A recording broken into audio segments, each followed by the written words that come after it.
Welcome to this class. This is a video on representation of vectors. But before I talk about that, I want to talk about scalars first. How do we represent scalars? Scalars does not give us any problem. If you want to represent scalars, just write down the magnitude and attach a unit to it. For example, speed is a scalar. If the speed of a car is 60 kilometers per hour, so we just write this magnitude and attach a unit to it. That's all. No any direction indication. We just write it like this. Then another scalar is length. Length. If the length of a table is 5 centimeter, or let me say the length of a book is 5 centimeter, then we just write 5 centimeter, no direction attached to it. That's all about scalars. And we can add scalars algebraically so far if they are the same quantity. So far they are the same quantity. We can add them mathematically without any law guiding it. It's only mathematical law that is guiding it. But for vectors, that is not the case.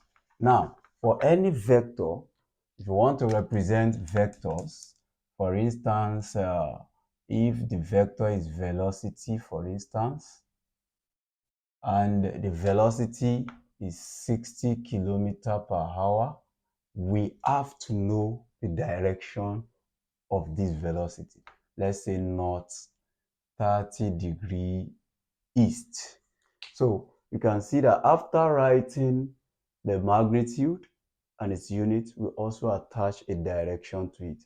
This is how we represent vectors, because vector is more than ordinary magnitude.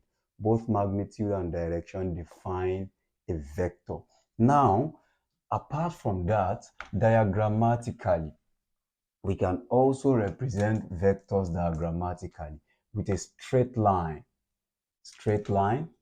So straight line, excuse me, this I want to use the same vector that I claimed. So we said the speed, the velocity, we said a velocity is equal to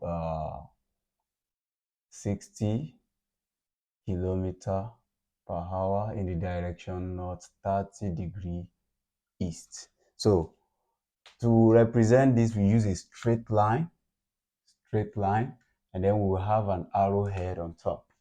An arrowhead. Now, the length of this line from here, from the tail to the head, represent the magnitude, which is 60 kilometer per hour. Now, the direction that this arrow is pointing at represent the direction of the vector.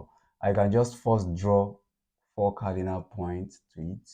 It's more than this. I'm just trying to show you in a simple way first before we start calculating.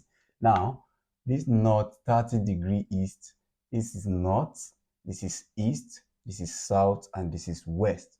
I will just put my 30-degree here. This is north 30-degree east. So the whole of this diagram, or this arrow alone, represent the vector, represent this vector on the board. That's 60 kilometers per hour. Now, apart from using vector diagram to represent vectors, from this diagram that we have, we can see that vectors cannot be added mathematically. We must follow a particular rule.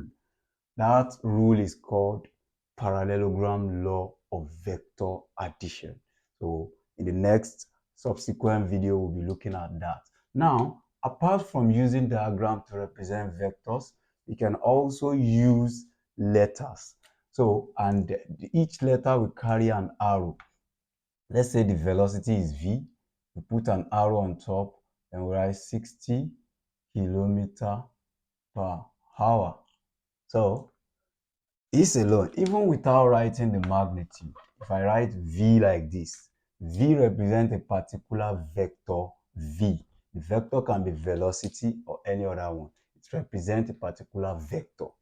Or we can use double capital letter AB, meaning that, and I put arrow here, meaning that this vector is moving from A to B. So look at the arrow. I can represent that with a line, let's say from here to here.